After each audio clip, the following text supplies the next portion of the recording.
Good afternoon, everyone. I'm Nan Peterson with the Planning Department. Welcome to Session 9, Required New Street Improvements and Standards. I'm going to be presenting with Jake Carpenter, and Yolanda Jones will be facilitating our questions for afterwards. Again, I know a lot of you have been in these. I'm just going to briefly go over our protocols. The Charlotte Development staff is going to narrate our presentations. Today's presenter is Jake Carpenter with the Charlotte Department of Transportation. Please remember to enter any questions in chat, and we'll be answering these questions after our session today, after Jake's presentation.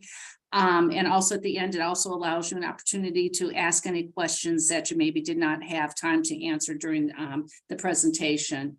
Also, we are having everybody remain on mute, just to be fair and equitable to all participants to be able to ask a question or have a comment. Next, Jake. Our mission statement for the UDO University is the purpose of the UDO University is to acquaint attendees with the City of Charlotte's requirements and processes affiliated with the currently adopted Unified Development Ordinance, the UDO. Comments made at the UDO University sessions are intended to provide guidance and are non-binding on the formal review of the development plans. We've have 10 sessions that were scheduled. We're on session 9. Our last session will be next week. We'll be going on residential permitting. Again, sessions are from 1 to 2:30. Everything is recorded. If you go to the UDO University tab on the UDO Charlotte portal, you'll be able to find all the recordings of the past sessions in case you missed anything or need a refresher. And as we said, today we're doing required new street improvements and standards. And next week will be our last presentation for this session under residential permitting. Our meeting purpose today is an introductions to the street manual, purpose and content, an overview of street types within the UDO and their context within the Charlotte Streets maps, cover the standards for driveway design and access management. We're going to have a summary of the new comprehensive transportation review process and included assessments. Jake's going to talk about how the UDO provides guidance on required new streets and when and how existing streets are required to be upgraded. And we're going to be reviewing standards for street design in the UDO. Next, I'm going to turn this over to Jake Carpenter from CDOT. Jake. Thanks, Dan. Again, I'm Jake Carpenter with CDOT, and we're starting through some more of the SSI chapters of the UDO. So SSI is subdivisions, streets, and infrastructure. In a previous session, we covered items related primarily to the subdivision process and requirements and some of the infrastructure pieces. And today we will be talking more about streets and design and requirements.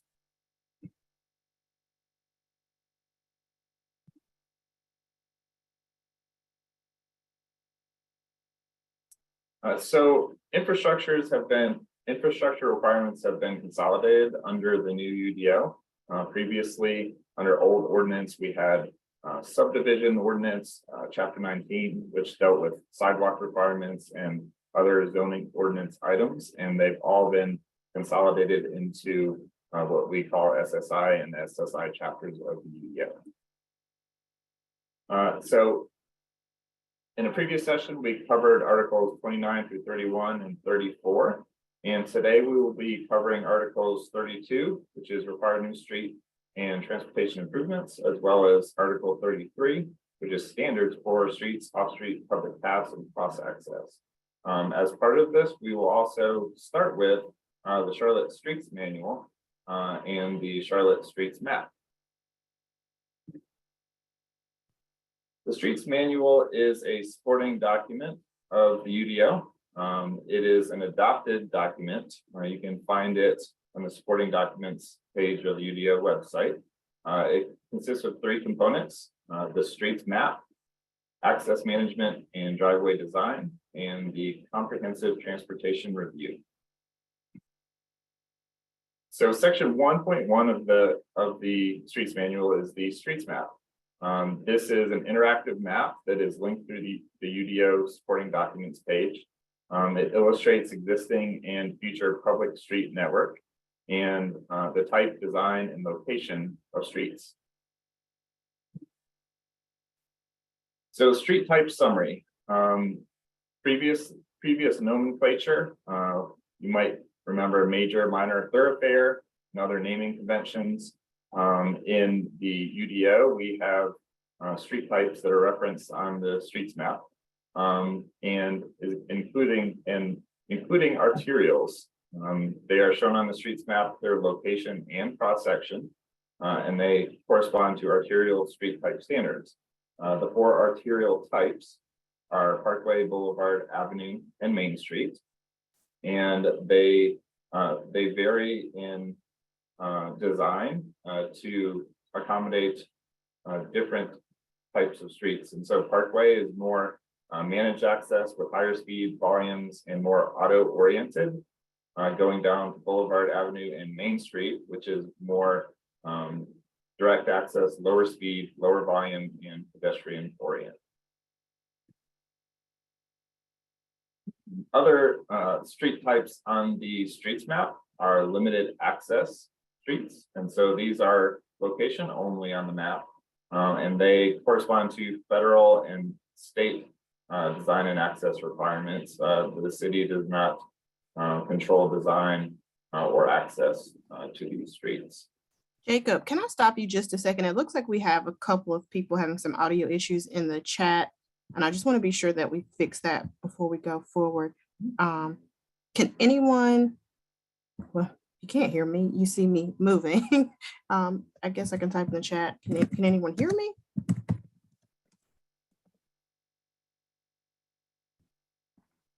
I can hear you. Okay. Yolanda and Jake. So it looks like a lot of people can hear me, but some may be having issues. It looks like some on Zoom cannot. I think everyone should be. Oh, you mean logged into the actual Zoom app? Okay. So it looks like someone did drop into the chat the phone number to dial in. Director Walk, North Carolina. Thank you for that. Call-in has worked. Awesome. Thank you. Sorry, Jake, to interrupt. I just didn't want to keep going if people couldn't hear us. Am I good to go? You're good to go. All right, thank you. So after limited access street types, there are collector streets shown on the streets map. These are location only, and you will refer to the CLDSM for the design standards. And then local streets are any street not mapped on the streets map, and these also will be according to CLDSM design standards. Uptown streets are shown on the streets map, the location and the future curb line. And design for these streets will be found, design guidelines will be found in tables 33.3 and 33.6 of the UDO. There's also some special facilities shown on the streets map. These would be on-street greenways, and the design would depend on the location, whether it's located on an arterial or collector, and would also follow arterial standards or CLDSM. The section 1.2E lists arterial cross-section standards. So this is a good handy cheat sheet for arterials, and it shows the different components, including your number of travel lanes, center space, curb and gutter, etc. And these are general guidelines for these street types. Now, you will refer to the streets map for specifics for your street. If you're doing design of a new street or looking at an existing street, you are going to refer to the streets map first for specifics, but they should fall within these design guidelines. Should note that the future back of curb is measured from the center line of the existing street, not the right of way. Section 2 of the streets manual is access management and driveway design. There's a lot of information in this section that is from our old City of Charlotte driveway regulations, driveway manual. And a lot of things remain the same under this streets manual section. but it's all in one place and is an adopted document, unlike the draft document that we have utilized in the past. Driveway plan approval would be required for a commercial or subdivision process, or for some changes of use for substandard driveways. Section 2.2A gives access guidelines for the different street types.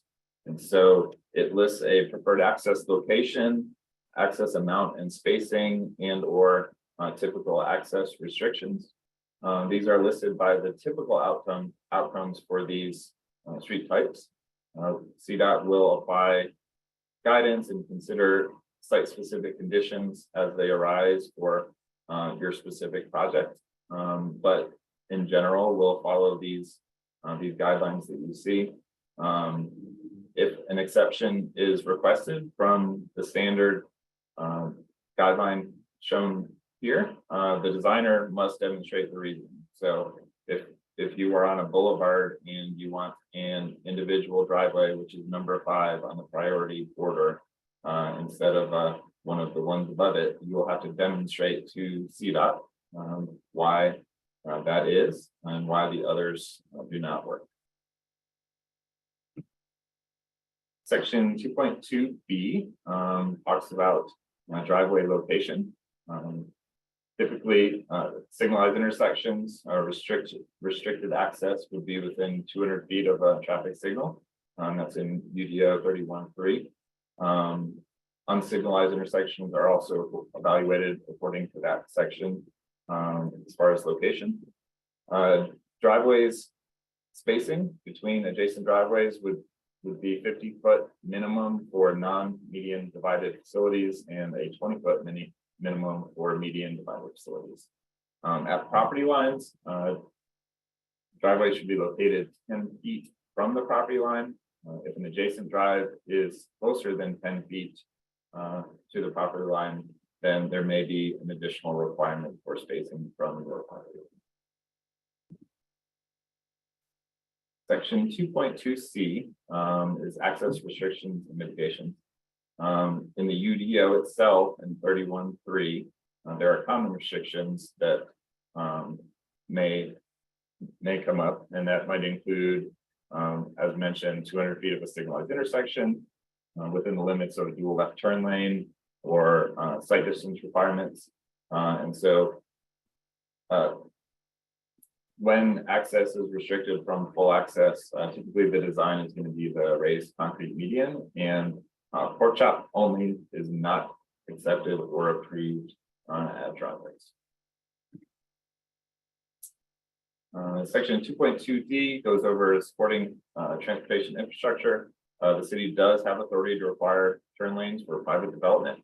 Left turn lanes are typically required with more than 50 left turn lanes from an arterial or as identified in a CTR evaluation, and right turn lanes may be required as identified in a CTR or at signalized intersections or appropriate place types where there may be a lot of trucks, maybe in the manufacturing and logistics place type would be a typical example. Traffic signals do require a signal agreement for new or modified signals.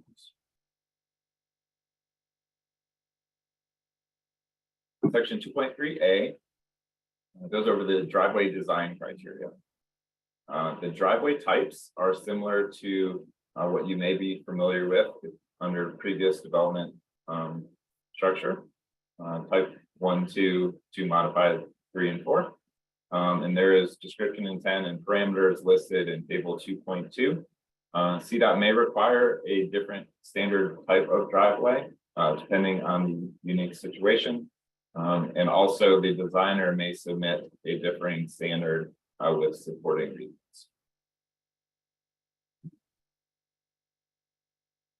Section 2.3B has additional design guidelines for various situations. Convenience stores and gas stations have unique locations usually that require evaluation. Gated entrances will always need to be CDOT approved. channelization and internal driveway access along commercial driveways. There should be 50 feet of internal protective stem for a commercial driveway to a public street. 100 feet for large shopping centers or high density mixed use, and 200 feet at a signalized intersection. Again, as mentioned, driveway alignment is covered in UDO 31.3. Schools will require MSTA calculator and potentially a CTR may be required. And residential driveways will be subject to subdivision or individual parcel will require review by for drainage impacts, and those should be contacted through development services. Site distance is covered in section 2.3b and essentially refers to the CDOT site distance policy. This is currently being updated to reflect changes in the UDO as well as general statutes. And this policy will be posted prior to June 1st. Also in this section is some comments on permanent pavement marking and signage, as well as construction related traffic control. And those references are listed as. Section 2.4 has some special provisions for uptown streets, Tryon Mall, access restrictions and service and time of day restrictions, Trade Street access, and Brevard Street parking facility access. And those are all covered in 2.4 with the unique circumstances and restrictions for those areas. Section 3 of the Streets Manual is the Comprehensive Transportation Review. So this is a new City of Charlotte policy. It applies to rezoning as well as by right development. And within the CTR, there is 3 types of assessments: multimodal assessment, transportation demand management assessment, and traffic impact study. So the thresholds for these assessments are listed in table 3.1. These are based on generated trips from development, and they go by zoning district. So there is a low intensity zoning district category, as well as a medium or high intensity district category. And there are 3 tiers for the multimodal assessment and TDM assessment. As you see on the screen, the various districts are listed in this table for each of the low and medium to high, as well as the land use categories for each. So as an example, I'll go through a few examples of the CTR assessments and figuring out what's required. So multimodal assessment, here you have, if you had a low intensity office use, you would be in the low intensity area of the chart. If you had over 125 peak hour trips, but less than 150, you would fall into the tier 2 assessment, which is 6 mitigation points. I'll talk about mitigation points in just a minute. Another example is the TDM assessment. You're in a high intensity zoning district with a residential use, and you were over 1,100 daily trips. You would end up in a tier 3 TDM assessment with 6 mitigation points.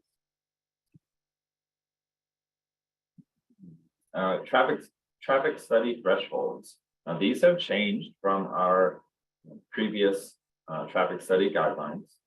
For low intensity districts, you're going to have to do a traffic study if you're over 1,500 daily trips or 1,150 peak trips. For I think that's supposed to be 150. Let me double check that one. 150. So that should be 150 peak, and then high intensity 2,000 daily and 200 peak trips. The high intensity thresholds are after a 30% reduction for TDM. The TDM is going to be required at all the various levels that you would need a traffic study for in a high intensity district. And so you would get a 30% reduction in your volumes. CDOT may also require a TIS if you're under these thresholds at certain locations or for certain reasons. If there's a location with a high crash history and safety concerns, we could require a TIS, as well as high congestion locations. If you're the fourth leg of a traffic signal, or you have a modification of a traffic signal, maybe perhaps you have a driveway that's directly adjacent, or if you have a unique access situation that may require a traffic study. And CDOT will make the final determination on traffic study requirements. Section 3.2B is the CTR scoping and review. And so this process will apply only when you are above the traffic study threshold. And so if you meet that mark, you'll submit a scope, and it says CDOT, which will have a 10-day scope review. And then upon any revisions, there'll be a 10-day revised scope review. When the TIS is submitted, there'll be a 20-day review, following with 10 days for traffic study revisions. For projects in which you do not meet the traffic study threshold, you do not need to submit a scope or official documentation for multimodal or TDM assessments just by themselves. You would include these assessments and mitigation measures on your construction plans or rezoning plans. And there is some supplemental guidance in the CTR process summary guide. This is on the supporting pages. And so there will be a table which will you will list your mitigation points and what your mitigation measures are, and these will go on your permitting plans. Section 3.2C goes over the menu of options for your CTR mitigation. So these tables are going to list a mitigation option and a number of mitigation points associated with that option. You will choose options listed under these tables until your required points are met, as shown in the CTR threshold table. So multimodal options typically include things such as new sidewalk or a shared use path, construction or reconstruction of accessible ramps, or pedestrian crossing improvements. And TDM measures can include both programmatic and physical mitigations that satisfy those requirements.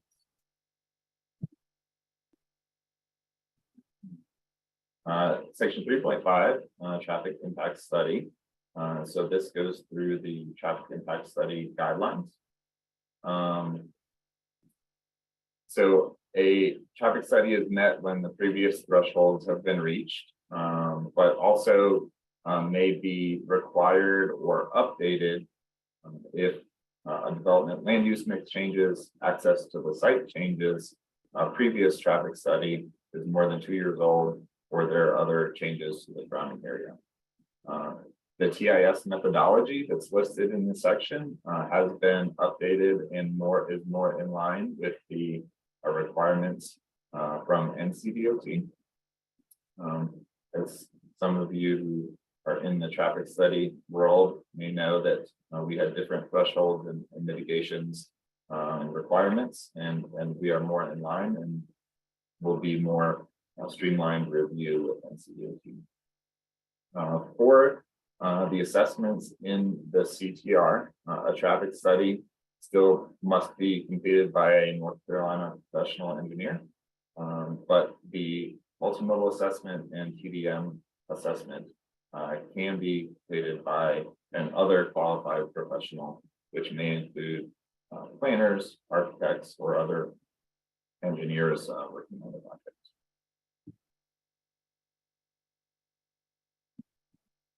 So this that was the streets manual and the sections within the streets manual. And so this brings us to Article 32 of the UDO, which is required new streets and transportation improvements. Section 32.1 of this article is the comprehensive transportation review. And essentially it refers you to the streets manual to complete that process. Section 32.2 goes over transportation adjustments. And so this list is essentially a who's in charge. So the deciding authority is listed for each of the types of transportation adjustments that you could seek out. The eligible adjustments and the location where you can find those is listed. Note that each deciding authority is in consultation with another generally for final decisions. And decisions may be appealed to the UDO Board of Adjustments as per Article 37. Article 32.3 goes over rapid transit corridor preservation. In development, adopted MTC rapid transit corridors must be preserved with development projects. You cannot construct a new building or partial building within this transit reservation area. You can put things such as service parking, open space, and recreational areas, but you must get city approval, and these items should not have a effect on the permanent location in the reservation area. And except for UC zoning and POD zoning, these reservation areas will expire after 18 months. And so it's on the city to execute an agreement to purchase or to condemn within this period. And after that period, the area can be considered free of reservation. Article 32.4 has bus stop and amenity requirements. And so the purpose is to maintain and improve access to CATs for development. So existing CATs, bus stops, and amenities should be updated to ADA standards if necessary with development. And there are some requirements for new CATs, bus stops, and amenities as well. These are applicable to new non-residential mixed-use multifamily or townhouse development if it's along a adopted MTC transit service plan and or a CTR multimodal assessment is triggered. It is not required if an existing property is within a walking distance of 1,320 feet and located on the same side of the street.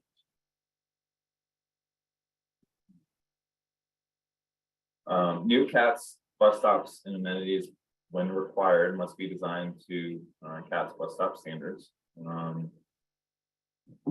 Non-CATs bus stops amenities must be behind the minimum setback line and meet all site distance requirements.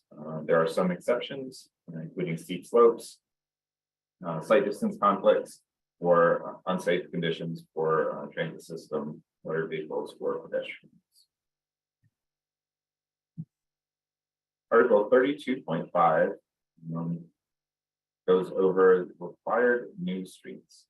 So new street is required under the UDO if according to subdivision 30.3A, or if there is construction of a new principal structure. Right of way, similar to the transit corridor, right of way reservation for new limited access roads and arterials will be for 18 months from land development approval. After 18 months, this is free of reservation. You may dedicate this area at any time during the reservation, and this allows a minimum lot size reduction in N1 by 10%.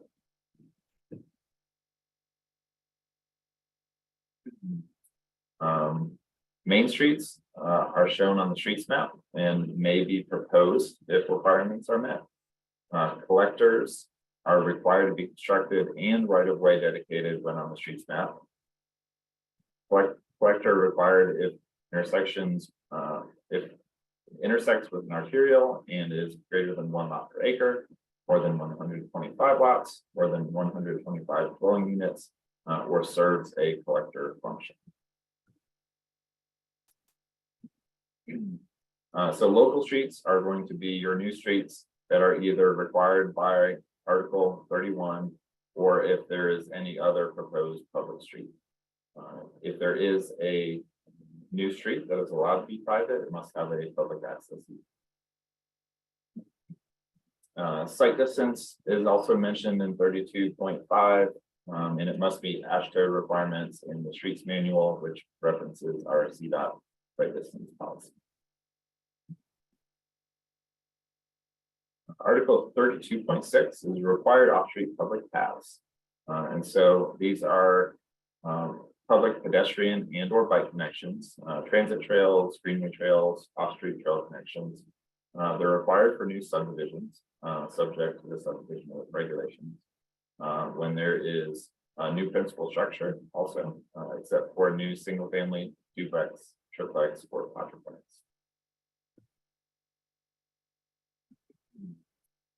When you have a required off-street public path, a transit trail has an 18-month reservation when identified on a council adopted transit plan, which again, similar to the other reservation, begin on development approval. Greenway trails have an 18-month reservation when identified on a Met County Greenway master plan and begin on plan development approval. Dedication bonus for greenway trails. If land is dedicated rather than reserved, it counts towards your minimum open space requirements. Off-street trail connections connects public or network required private street and a park or off-street public path. They are required if your property is between a public or network required private street, neither a park or off-street public path, and the property has boundaries along a public or network required private street greater than or equal to a third block. These do require public access easements and can be combined with other access. There is flexibility for whichever agency is applicable to these connections, having jurisdiction over the park or off-street public. Article 32.7 starts to discuss the improvements to existing streets. So 32.7C walks through when your new curb and gutter is required. So as listed, there are multiple ways that new curb and gutter will be required under UDO. A CPR could require it, subdivision, new principal structure in zoning districts that are not N1A through N1E. Principal expansion of 10%, again, accepting N1A through N1E, or a 5,000 square foot structure that either changes use categories or changes to a transportation intensive use within the same category. And so as 32.2, table 32.2 lists lists what those transportation intensive uses are for each category. And so if you are moving from a non-transportation intensive use to one of these within the same category, you would be required to include new curb and gutter. Exceptions to that list above, when the cumulative built upon area be less than 25%, a fee is accepted by a funded CIP project to cover these costs. And on NCDOT streets, there may be locations where city requirements require curb and gutter, but NCDOT has made a determination that there will not be curb and gutter, and they will govern those locations.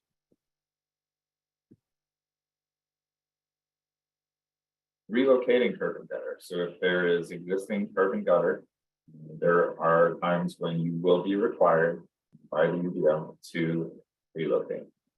Again, the CTR could be a trigger. Also, new turn lanes, if you have a right turn lane requirement that is along your frontage, you will be required to meet the curb and gutter. And there's an exception for on-street waste collection that has been approved. Others, subdivision approval, a new principal structure with the exceptions of N1A through E, where principal expansion of 50% or 5,000 square feet, again, accepting N1A through N1E. There are exceptions that apply to the ones on the right that I just listed.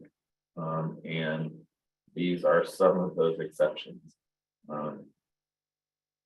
So in certain place types as listed on screen, if you have an arterial street and your frontage is less than half of the preferred property, you have an exception, unless the frontage is within preferred block length from curb that is in the final location per the streets map, or the frontage is within the preferred block length from a frontage that has bicycle facilities and or on-street parking, if these are required. So essentially, this is saying that if your frontage is within a preferred block length of these two items, you already have a development that's down the block that already relocated their curb to its final location, or has their bike facilities per the streets map, then you would be required to move the curb even if you are in one of these locations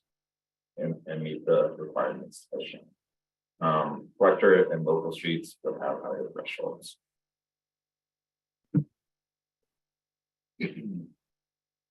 Other exceptions to relocating curb and gutter, exceptions to relocating curb and gutter are allowed in place types N1, commercial, manufacturing, and logistics, parks and preserves, or a zone IC1 or OFC. And so exceptions are allowed in these locations if you are on an arterial street, but your frontage is less than half of the preferred block length. Your frontage is more than the full preferred block length per the streets map, or the frontage includes existing bike facilities and or on-street parking. For collector and local streets, they're always exempt for parking prohibitive if there's not adequate space. Other exceptions are allowed when it's determined that cross-section elements can safely and functionally be provided in the interim. Funded CIP project accepts a fee for the relocation. There's exceptions for heritage tree preservation. In those cases, the transportation facilities must still safely function.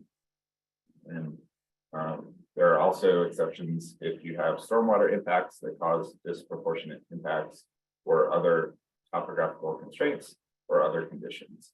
A lot of these exceptions listed on the screen are similar to some of the minor modification requirements that you may be familiar with under existing ordinance.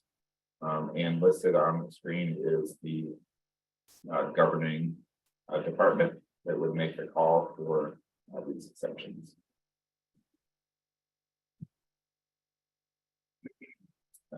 Improvements to existing streets, 332.7D talks about new streetscape. New streetscape is required when a CTR requires it.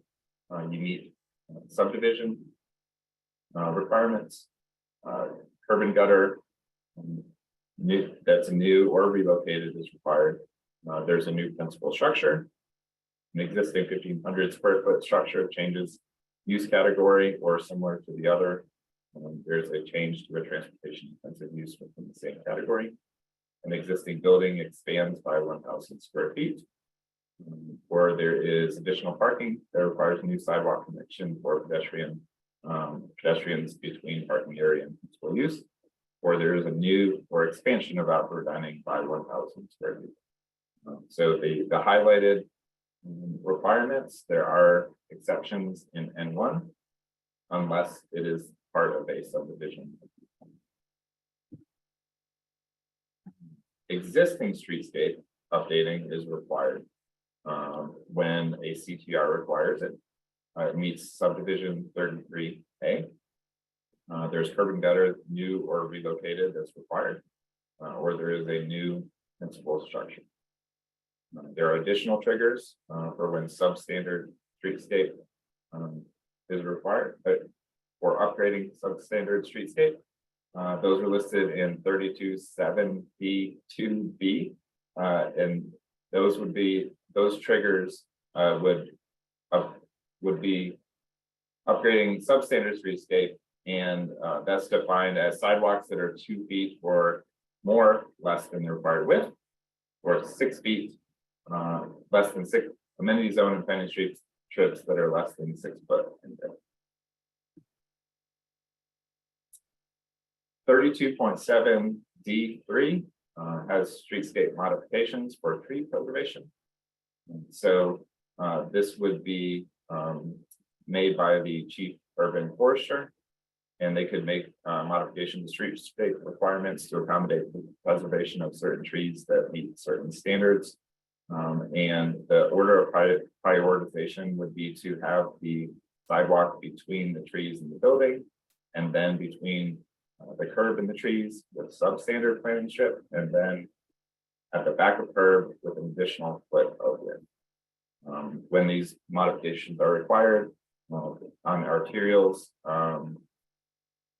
the minimum is no less than 6 feet at back of curb, and for other facilities, no less than 5 feet total.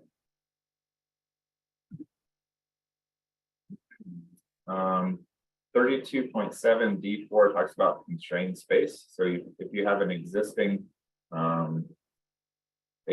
building that will not be replaced through development, and this could be a historical building or other that developments occurring around, this section gives you some guidance. So over 10 feet for sidewalk sections, you should divide your space evenly between sidewalk and amenity zone for planting strip. And then for shared use paths, you divide the space evenly and allocate extra space to the path if there's more than an 8-foot amenity zone or planting strip. So tables 32.3 and 32.4 give guidance for space that's less than 10 feet for sidewalks and less than 16 feet for shared use path. Article 32.7 discusses the requirements for access to existing unimproved rights of way.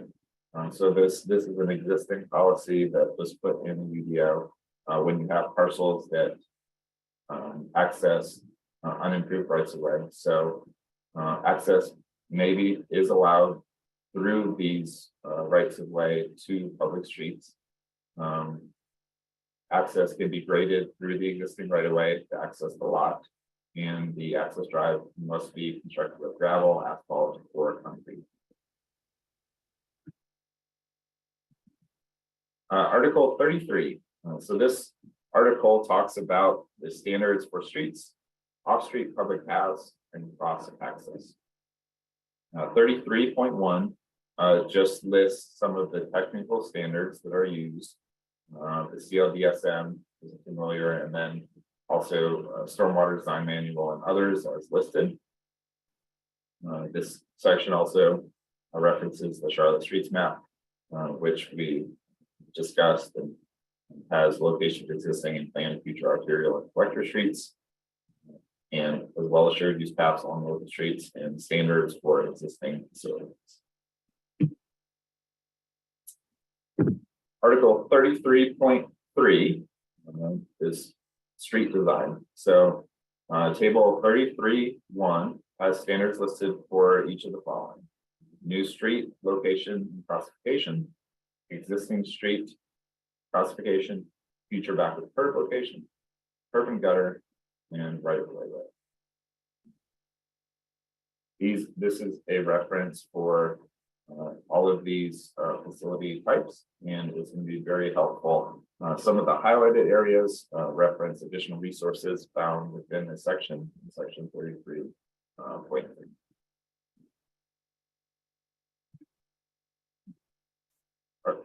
33.3.B, local street matrix. So this is what you are going to use to find the cross section in the CLDSM that you will need to use for new streets.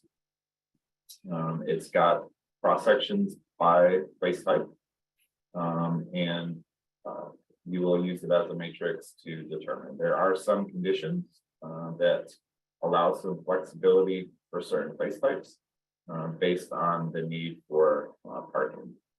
And in those cases, you can see the conditions listed. It will generally be the planning department in consultation with CDOT that may allow some of the cross-section changes when their conditions are met.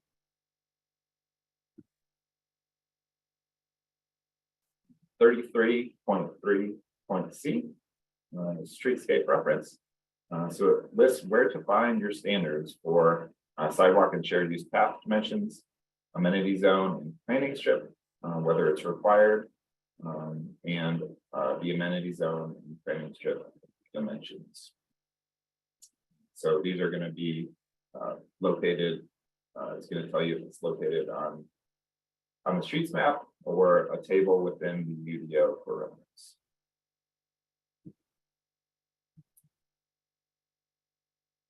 .3.3.V.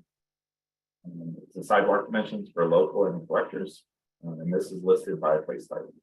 And so for each place type, these tables will indicate whether a local or collector sidewalk should be 6 or 8 feet, and whether an amenity zone or planning strip are allowed or required. And they are listed again by place type. Article 33.4, uptown streetscape design, and this table 33.6 lists the various standards for uptown streets. These are going to all be specific to the uptown area, with things such as the sidewalk dimensions, amenity zone elements, paver requirements, and curb gutter.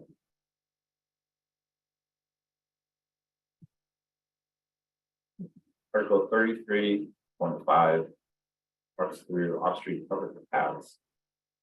33.5A lists transit trail requirements. The minimum width is going to be based on your council adopted transit trail plan, and there are no additional tree planting requirements unless you're listed on that plan. 33.5B talks about connections to off-street public paths or parks. You're going to have a minimum width of 12 feet for those. And then 33.5C talks about pedestrian and bicycle connections. Your width is going to depend on your place type and zoning. So it's either going to be a 12-foot path with a 5-foot clear zone on either side, or an 8-foot with a 4-foot clear zone.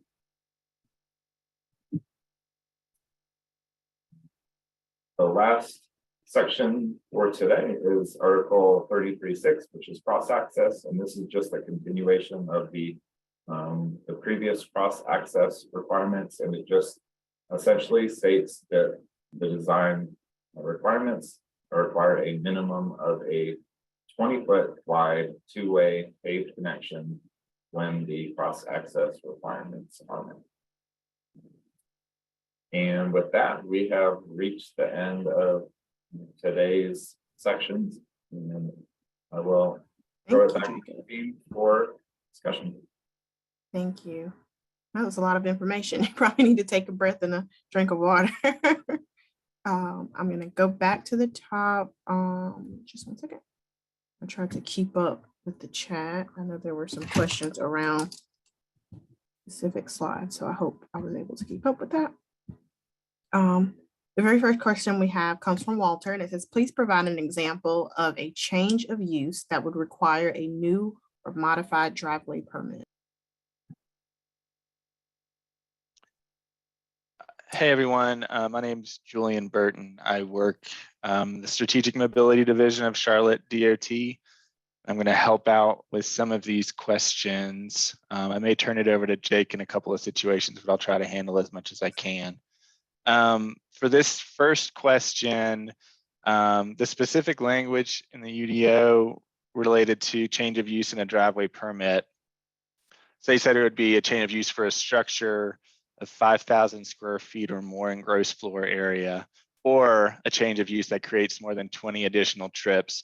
So a change of use would be a change from one of the kind of larger use categories. So if you were to change from an industrial warehouse to a brewery, then you would potentially trigger a need for a revised driveway permit. Julian. The next comment, I think, was maybe just a comment from Carla referencing that slide that it was page 14 in the manual. And then apologies, Carla, you did ask last week for us to add the page number. So what we'll ask is just presenters to go back and possibly add those page numbers prior to us uploading the presentations to the UDO website to maybe help make it a little easier to find these things within the UDO. The next question comes from Carla. Says, I have a note from staff in draft 2 that driveway 10 feet off property was not applicable residential. Please confirm that that is the applicability of item B. I think that's item B, page 15. Yeah, it states in the UDO that single family uses are exempt from obtaining a driveway plan approval, but they still have to comply with the Charlotte Streets Manual. Okay. She then asked to confirm what policy to be posted and where it will be posted. This was at 116, so I apologize. I did not grab what slide you were on, Jacob, around that time. Carla, you might have to. Probably the site distance policy. So if that's what she's referring to, we will we'll post that to the supporting documents page, along with kind of where the streets map and CTR information is. That is on charlotteudo.org. Supporting documents are listed there. Walter asks, do these tiers relate to tiers used elsewhere in the UDO? And please explain the 30% TDM reduction.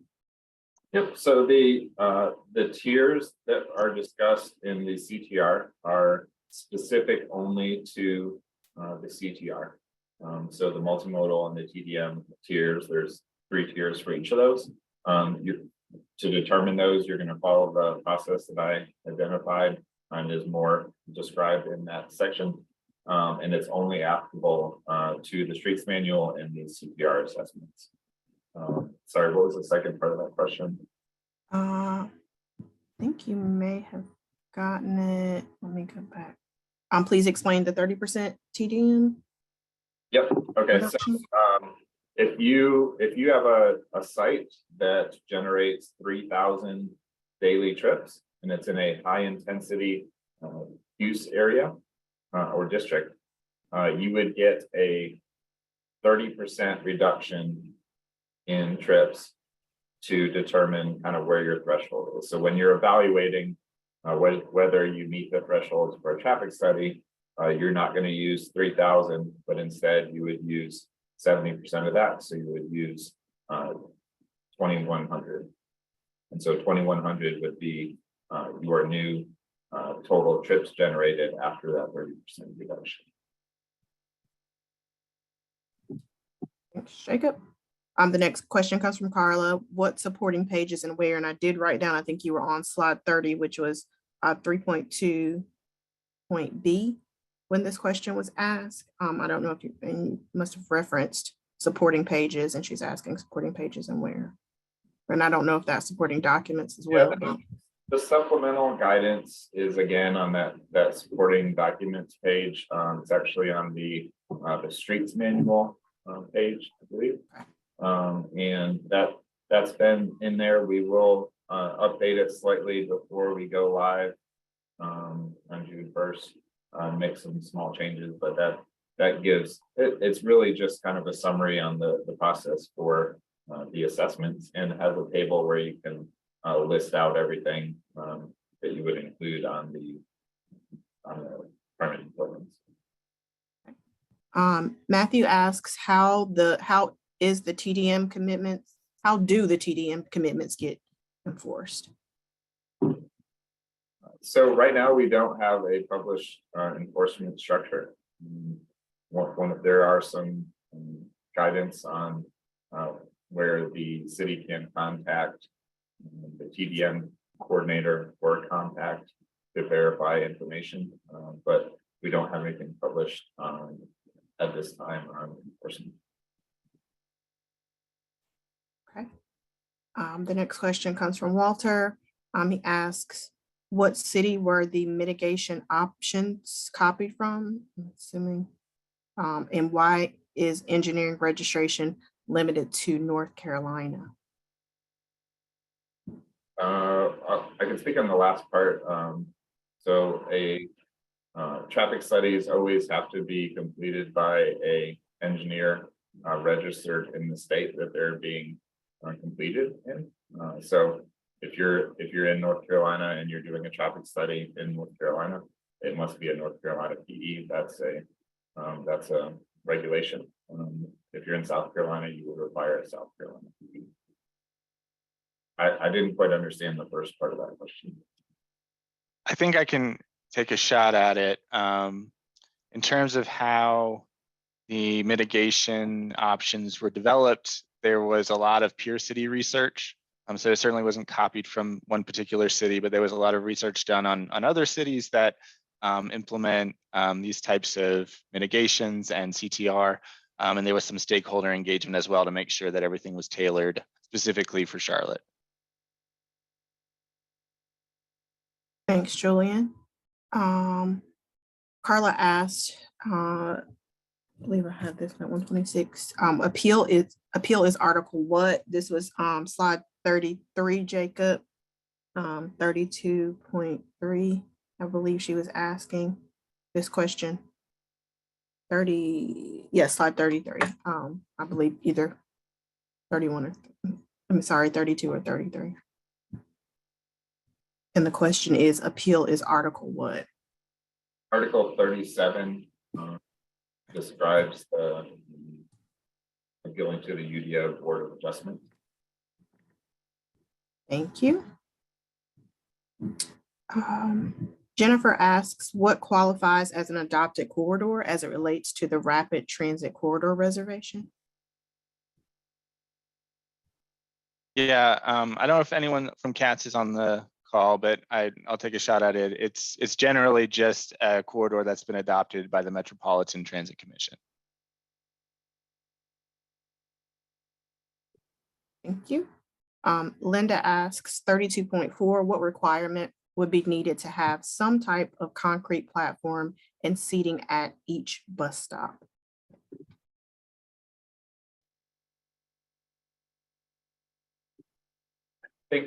I think the question is asking what can be done to make that a requirement. Yeah, I mean, I think generally that's going to be up to CATS and their kind of capital plans as to where they want to improve bus stops. And I can maybe try and get at one of the upcoming questions from Walter about development and new bus stops.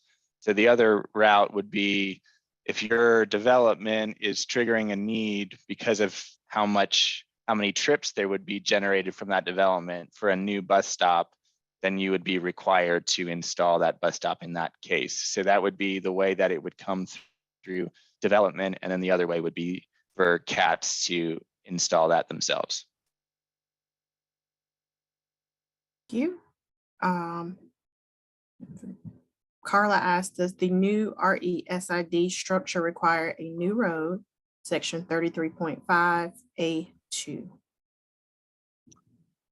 So I can take a shot at that. So new roads would be, the triggers are for a new principal structure or a subdivision, and it would still be tied to block length. So in a residential area, that would be a very large property. I'd have to look up the exact preferred block length for the more low density residential place types. But if it was just one house getting built on a very, very large vacant property without triggering subdivision, then likely there would be a question about proportionality there and the connection between that house and a new street. So that would be probably the avenue that staff would be able to go down if it was truly not proportional. But I think that would be a rare situation. Normally, there would be some kind of subdivision triggered on those larger parcels, and that would, in that case, trigger a new street. Thank you very much. The very next question comes from Carla, section 33.6. So this requirement is only a reservation, or when is it an actual construction? So I was trying to follow along. I think this question was related to off-street public paths. And if anyone picked up on something different, let me know. But if that's what it was, then yeah, for a transit trail or a greenway, the requirement itself would be for reservation. There certainly would be the option for the developer to dedicate that right of way. There is a third option, which would be a connection to an off-street public path or a park, and that's if your property exceeded the preferred block length and there was not a connection getting to a greenway or park in the rear of your property. Then you would be required to provide public access through the property to get to the park and provide that connection. Thank you very much. And then it looks like this may have been a second part to that, so I apologize. I'm going to go ahead and read it out for the record though. Section regarding exceptions to new street, is it A, B, and C, or if I meet? So I'm not sure exactly what this question is getting at, to be honest. Laura, goodness, sorry, it's our name. Carla, if you wouldn't mind, if you need additional clarification on that second part, would you please drop it in the chat? I apologize. I was trying to keep up with where we were on what slide. Carla then asks, if you meet the limited exception, do you also have to pay the fee? Section 3A versus B. Again, I might need some clarity on where this is. I apologize. I don't know what slide this was. Did I?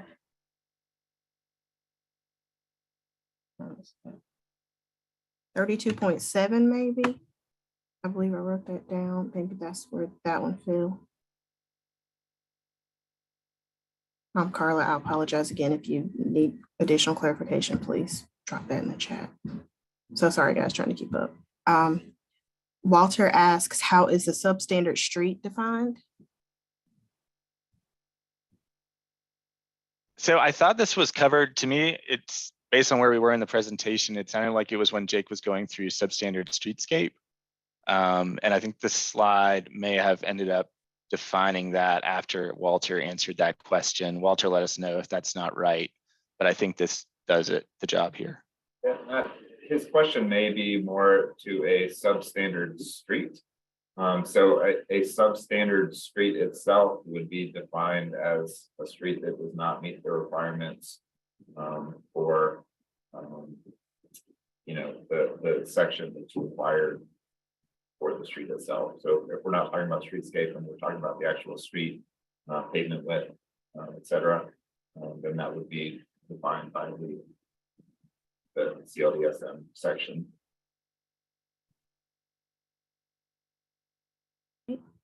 Stephanie asks, please explain how roadway center line should be determined, crown of road, midpoint between existing curbs, etc., in order to establish future back of curb line. So it would typically be measured from the crown of the street. I think we'd make some allowances when there's very asymmetrical situations, but typically it's going to be crown of the street. Thank you. Carla asked, is BUA an increased impervious impact on drainage considered a factor for an adjustment in sidewalk width? Generally, no, it wouldn't be. I mean, sidewalk width is tied to intensity of uses, it's tied to street types, and we see it as important and necessary infrastructure that's supported by adopted policy in the comp plan, the strategic mobility plan, and elsewhere. So we would be certainly pushing for whatever sidewalk width was needed in that area. Thank you. Director Bike Walk North Carolina. Oh, I keep doing that. Where does the UDO allow a full movement intersection mid-block parking deck entrance and egress that causes staging of vehicles and sidewalks? Does the UDO clarify parking deck entrances and prevent mobility blockages and line of sight? Jake, I may need your help with this one. I know that parking decks do include a 10 by 10 site triangle that helps with site distance and pedestrian safety. My thought was that generally there's some guidance in the manual that would deal with access and driveways, and that you would be working with CDOT staff to determine how that would function with the parking deck. Yeah, so I think the only place in the UDO, I believe, that specifically differentiates for parking decks rather than other connections to the public street is in the uptown street standards. And some of those specifics with Brevard Street, I think in particular. But otherwise, they would just have to meet the requirements of defined for access, you know, in the other areas of the UDO.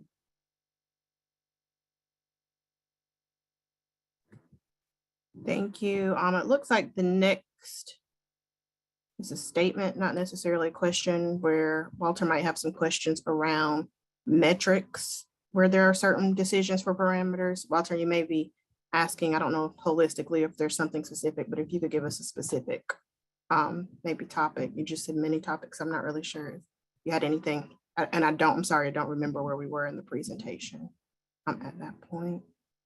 Carla asks for a link to any kind of council adopted trail plan. I'm not sure if that exists, but if that does, Carla, we will be able to provide you that.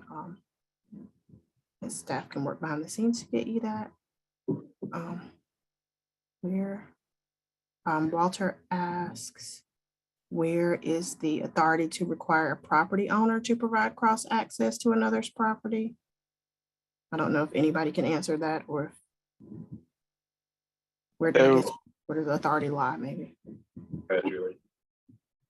So yeah, we see cross access as tied to access to the site, and it's a traffic safety issue as well. It also helps meet some of our goals for getting cars off of streets, making sure that we're providing safe multimodal streets for all users. And because we have the ability to deal with safety, to deal with traffic, to deal with access to sites, we feel like it's important in certain situations to be providing that cross access.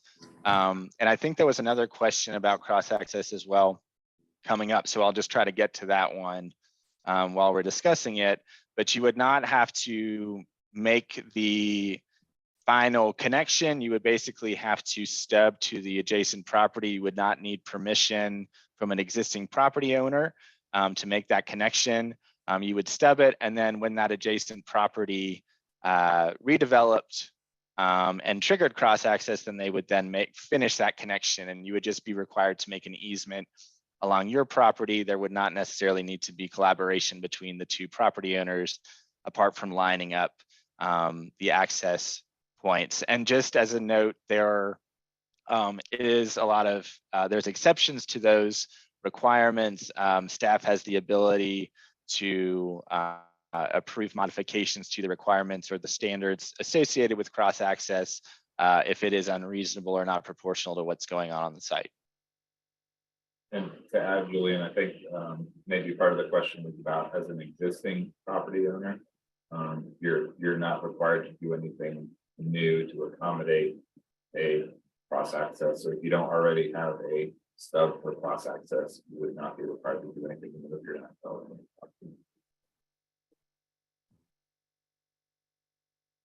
Thank you both. I do want to read out, because Julian, I think you answered Matthew's question in that answer that you just gave, but I want to read it out for the record. And the question came from Matthew. It says, do the cross-access requirements imply the need for permission from the adjacent property owner to build a cross-access connection? If so, what is the protocol when that permission is not granted? And I know you did answer that, or Julian, if you needed to add anything, I just wanted for the record that to be question to be read out. I don't think I need to add anything, but I'll just restate it. You would not need to get permission from the adjacent property owner. If you were required to do cross access, you would have to create a stub to the adjacent property. And then the adjacent property would not have to do anything at that point. If that site did eventually redevelop, then they would complete the connection at that time. Thank you very much. David asks, what are the exceptions on the minimum driveway separation of neighboring driveways of 10 feet? That literally makes my own home lot look unbuildable or lot unbuildable. What are the exceptions is what he's asking. So single family development would be exempt from the driveway plan approval in that separation.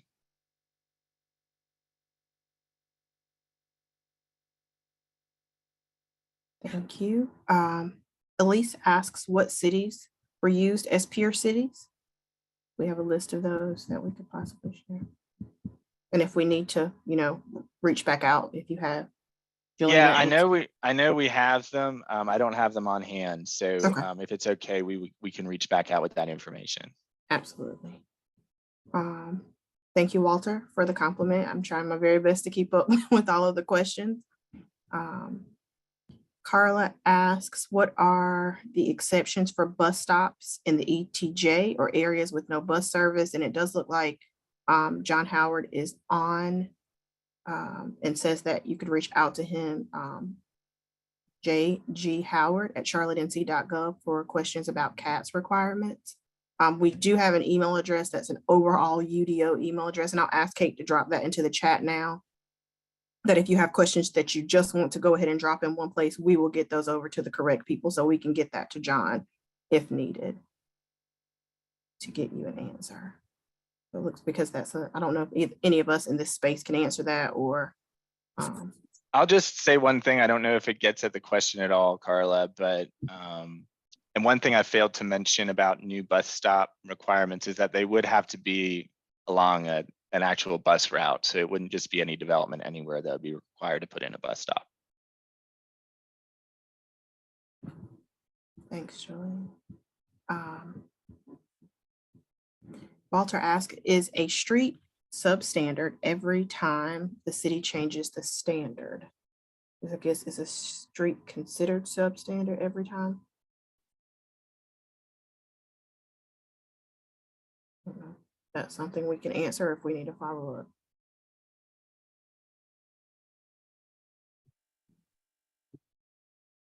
Or if it, So, I mean, I think it depends how we're defining substandard, but yeah, I mean, if a street is not meeting the required standards, then it would technically be substandard. So if those standards change, then yes, it would be substandard in that case. That doesn't necessarily, I'm not trying to get at exactly what requirements would be triggered or not, but technically we want our streets to get built to standard. thank you. Carla asks 32.5, exceptions, are they A, B, and C, or, and this may be a clarification to an earlier question, or either A, B, or C, below table 32-2. And again, this is 32.5 that she's referencing.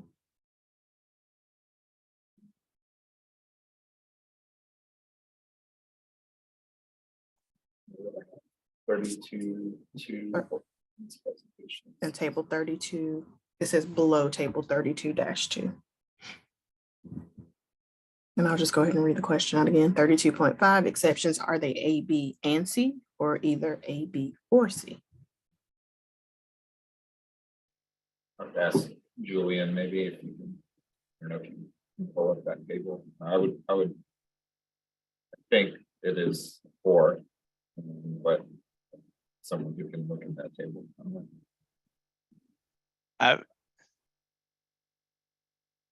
I'm actually, is that the right article number?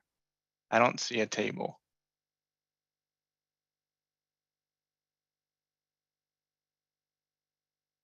There's no table in 32.5. Go back and be sure. Find table 32-2 and look below. She just Oh, responded. 32.2. 32, okay. yeah. I And got look it. below it. Oh, so it would be an or.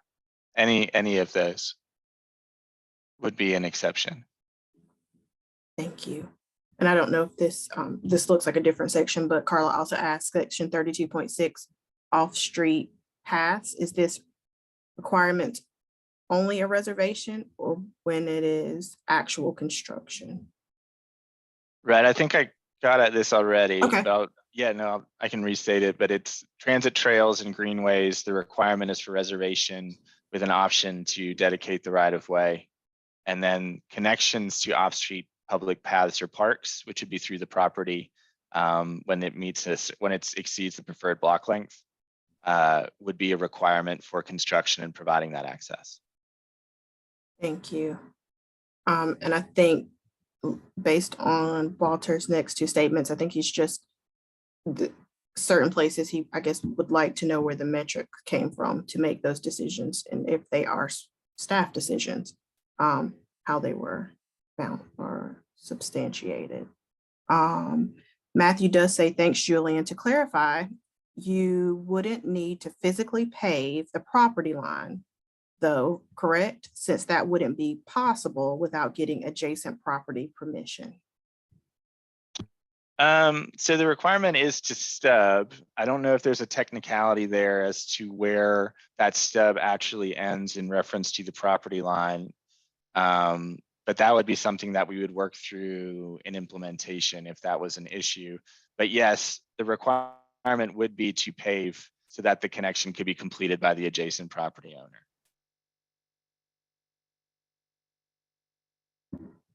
John did redrop his email address in, so if you need to reach out to him directly again, and that is jghoward@charlottenc.gov. And then Kate, thank you for dropping in the UDO question inbox. It is CLT UDO questions at charlottenc.gov. It's monitored between 8 to 5 Monday through Friday. And if you submit your questions to that email, staff will get it to the correct staff member if they are not the person to answer the question for you. And that takes us to the end of our questions. Nan, if you would like to wrap us up. Of course. Everyone, thank you. There was a lot of information. Jake, you did a great job, and Julian. Again, if you have any questions, if you're reviewing this or something hits your mind the middle of the night, go ahead and please put that in our question, or you can even reach out to us. Many of you know us and who we are and our email addresses. Our last session next week will be on residential permitting. This is primarily going to cover the inclusion now when folks are getting a new home, an addition to their home, even some pools. Our stormwater team and urban forestry team are now going to be included in those reviews. So we want to make sure that everybody's clear on that, understands that. And again, register for the session. It'll be our last one for this segment of the UDO University. I think more will be following as we get more and more into learning of the ordinance ourselves. Thank you again for everybody. Thank you, Jake and Julian and all our CDOT friends. We appreciate it. Thanks, everyone. Have a wonderful day and a great weekend.